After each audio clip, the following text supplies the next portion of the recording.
বানপানীৰ লগতে এতিয়া সাপৰ তাণ্ডৱ।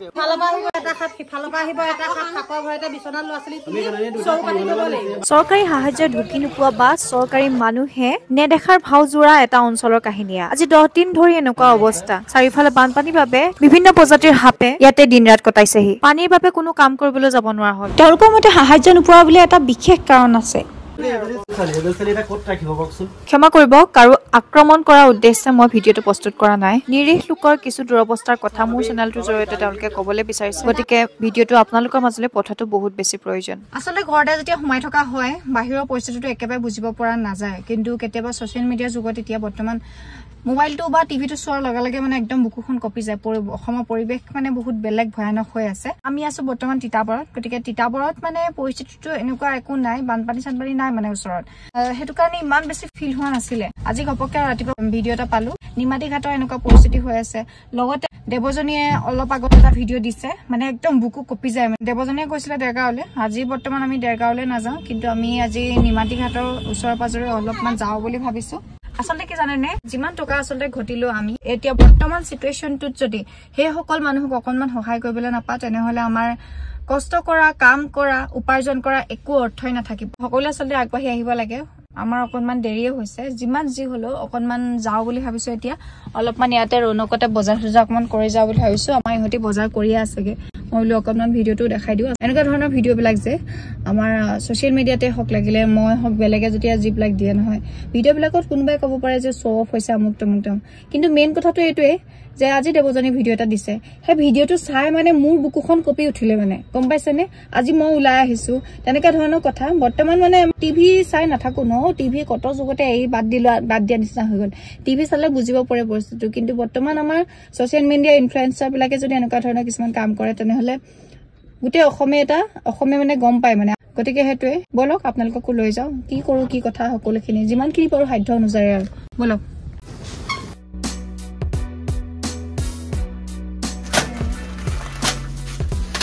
এঘৰ পৰিয়ালে যাতে কলৈ ওলাই নগলেও যাতে ধুনীয়াকে সাজমান খাব পাৰে, তেনেকৈ আচলতে পেকেজটো বনাইছো। কি খাব?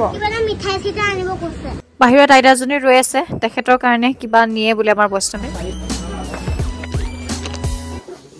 দিলে হ'ব, ডাইৰেক্ট দিব নোৱাৰা, ইয়াত পইচা হিচাপ কৰিব লাগিব। আইতাজনীলৈ লাগে বাহিৰত। মই ইয়াতে ৰৈ থাকিম।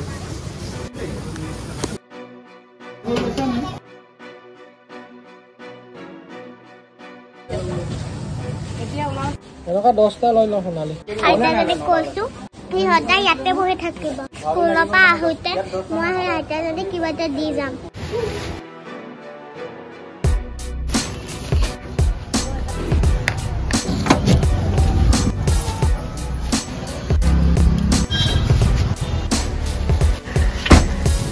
বেয়া হৈছে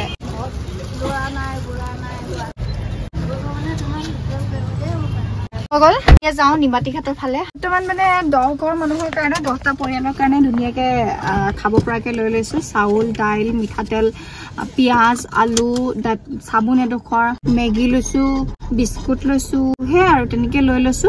মানে যিমানখিনি সাধ্য অনুযায়ী লৈ লৈছো। কমকে তেনেকে যদি 10টা নালাগে, লাগিলে 2টা বা 3টা পৰিয়ালকো যদি সহায় কৰে মানুহে, তেনেহলে আমাৰ মানে একো বিশেষ প্ৰব্লেম নহ'ব মানে। বাকী যি কি নহওক বাৰু, আমি যাওঁ এতিয়া সেইটো উদ্দেশ্যেৰে।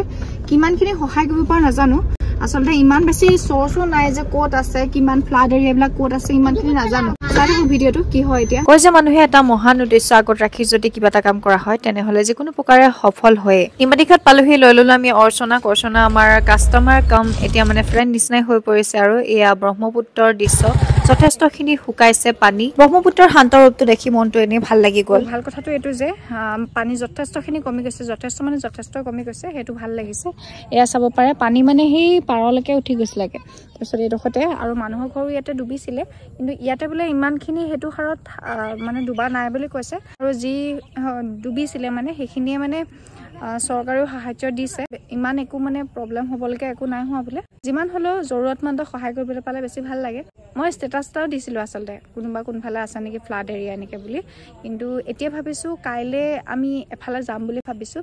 গতিকে তালৈকে লৈ যাম আমি যিখিনি বস্তু কিনিছো সহায় কৰিব পাৰিলেতো ভাল লাগিব ন তেনেকে বুলি ভাবি আচলতে আমি উভতি আহিছিলো আৰু উভতি আহোঁতে ঘপককে দেখি পালো এটা অঞ্চল ৰাস্তা গৈ থাকোতে আকৌ উভতি আহিছো দেখিলো এটা অঞ্চল একেবাৰে দত সোমাই আছে আৰু পানী চাৰিওফালে তাতে মানুহে মাত দিলে আৰু তেওঁলোকক আমাৰ মনৰ কথাখিনি ক'লো আৰু তেওঁলোকে ক'লে ভাল ঠাইতে আহিছা যে তেওঁলোকৰ ঠাইডোখৰ বোলে চৰকাৰে দেখিও নেদেখাৰ ভাওজোৰা ঠাই চৰকাৰী সাহায্য আহিছিল বোলে কিন্তু তেওঁলোকে পাব লাগে বুলি তেওঁলোকে নাভাবিলে গতিকে একোৱে নাপালে আৰু প্ৰকৃততে সাহায্য নাপাবলগীয়া মানুহ হয় নে নহয় চাবলৈ আমাক ভিতৰলৈ লৈ গ'ল আৰু ভিতৰত দেখি মই নিজে আচৰিত অলপ পাছতে আপোনালোকে দেখিব এতিয়া ৰ'ব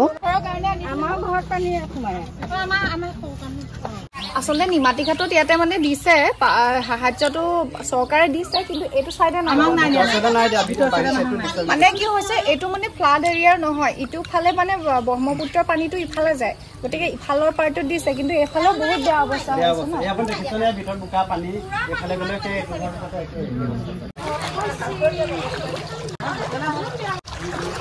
লাইটটো দি দিয়ক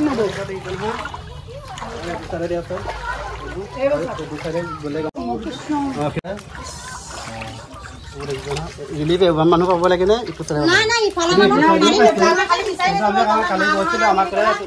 মানে এইটো কি কেনেকুৱা ধৰণৰ হৈছে বস্তুটো তাৰ যিটো পানী তাত অভাৰফ্ল' হৈ গৈছে অভাৰফ্ল' হোৱাৰ কাৰণতে এইফালে পানীটো লিকেজ কৰিছে ৰাস্তাদি লিকেজ কৰাৰ কাৰণতে এতিয়া এনেকুৱা ধৰণৰ সমস্যাৰ সন্মুখীন হ'বলগীয়া হৈছে সুদাত গম পালো তেওঁলোকে 10 দিন ধৰি এইটো পৰিস্থিতিত ভুগি আছে আপুনি ভাবক তেনেহলে চৰকাৰ নৰ্মেলি এনেকুৱা পৰিস্থিতিত এনেকুৱা পৰিৱেশত আশ্ৰয় শিবিৰ পাতি দিয়ে হয়নে নহয় কওকচোন কিন্তু তেওঁলোকে আশ্ৰয়টো বাদ দিয়ক এটা সাহায্য কিবা এটা চাউল এমুঠি আলু কেইটামান পাবলৈও হাহাকাৰ কৰিব লগা হৈছে মই যিমানখিনি ব্যক্তিগতভাৱে পাৰো সহায় কৰিলো কিন্তু তেওঁলোকক এইখিনি সাহায্য নহব গম পাইছেনে বিশেষকৈ ব্লিচিং পাউডাৰ ফেনাইলৰ বটল এওঁলোকক বৰ্তমান সময়ৰ কাৰণে বহুত বেছি প্ৰয়োজন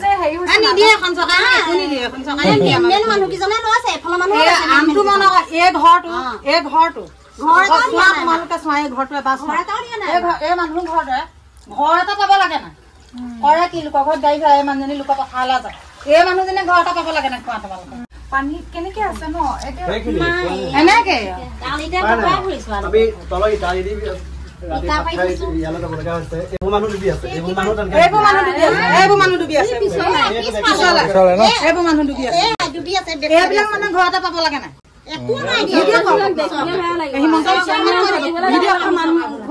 পইচা ঘটিবলৈ যাব লগা এতিয়া ৰাস্তা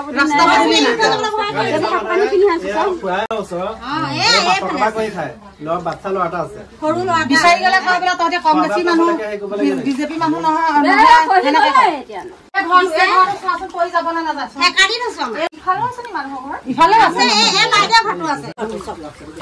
বহুত পিছত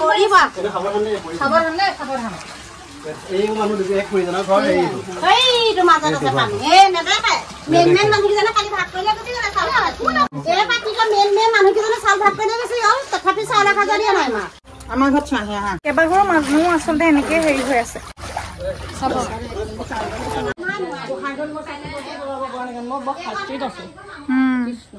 বহুত পানী হৈ আছে ন নাই কৃষকৰ পইচা এটা নাই একদম ওপৰলৈকে আহিছিলে ন এতিয়া অকণ কমি গৈছে নিদিলেও মই খুজি লাগি খাম মোক ঘৰখন দিলে যে মোক বহুত আমি চৰকাৰৰ মানুহ নহয় খালি আমি মানে নিজৰ ব্যক্তিগতভাৱে কিবা যি পাৰো অকণমান দিছো আপোনালোকৰ নিচিনা এইটো পৰিস্থিতি হোৱা কিমান দিন হ'ল আপোনালোকৰ এটা খাপ সিফালৰ পৰা আহিব এটা খাপ খাপৰ ঘৰতে বিচনাত ল'ৰা ছোৱালী চৌ পানী দিব লাগিব 5টা বজাতে ভাত পানী বনাব বানপানীৰ কাৰণে পানীয়ে মেইন কথাটো হৈছে সাপৰ প্ৰব্লেম মানে বানপানী হোৱাৰ লগে লগে সাপবিলাক ক'ত যাব এতিয়া ক'ৰবাততো যাবই লাগিব ন গতিকে মানে সেই সাপটো বা বেছি ডেঞ্জাৰ হৈ গৈছে গতিকে মই এটা কথাই ক'ম আপোনালোকে যদি ব্যক্তিগতভাৱে চৰকাৰৰ পক্ষত যদি পাইগে ভিডিঅ'টো তেতিয়াহ'লেতো ভালে কথা আপোনালোকে শ্বেয়াৰ কৰি দিব আৰু লগতে আপোনালোকে যদি ব্যক্তিগতভাৱে আহে তেনেহ'লে মানে ফেনাইলৰ বটল তাত ব্লিচিং পাউডাৰ ন এনেকুৱা জাতীয় বস্তুবিলাক যদি লৈ আহে তেতিয়াহ'লে সুবিধা হ'ব